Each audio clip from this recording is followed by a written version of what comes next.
Ok, hello គ្នាយើងបាទឥឡូវនេះក៏ខ្ញុំមកប្រាប់ពីរបៀបដាក់ skin ក្នុង Minecraft បាទអូខេតោះយើងចូលទៅកាន់ជ្រៅមកអូខេអ្នកនរគ្នាសើចពីដូចខ្ញុំនេះបាទអូខេ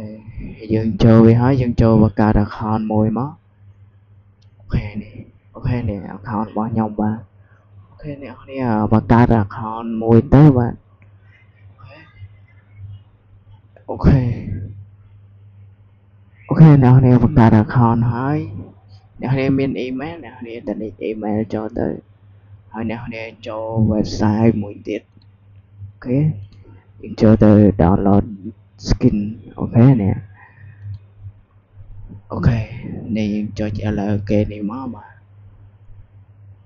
អូខេមាន skin ជាច្រើនបាទគ្នាស្រឡាញ់មួយណាដាក់មួយហ្នឹងទៅអូខេបាទអ្នកនរចង់បាន skin ដូចខ្ញុំក៏បានដែរ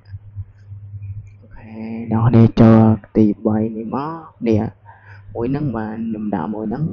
អូខេអ្នកនរមាន skin ច្រើនទៀតបាទកុំដាក់ដូចខ្ញុំអីនេះបាទច្រើន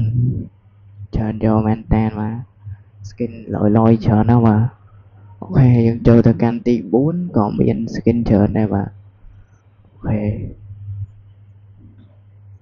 អូខេ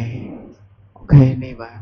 អ្នកគ្នា download ចុចខ្ញុំឧទាហរណ៍អ្នកគ្នាមើលមួយអូខេខ្ញុំឧទាហរណ៍ skin នេះចុះបាទ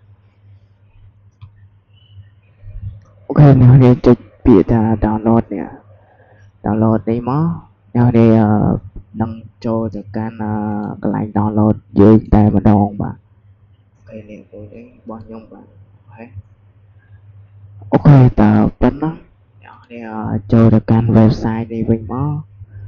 អ្នកគ្នាចុចពាក្យនេះskin នេះបាទអូខេនេះបាទ skin របស់ខ្ញុំនេះអូខេអ្នកគ្នាចុចលើវាមួយទៅបាទវានឹង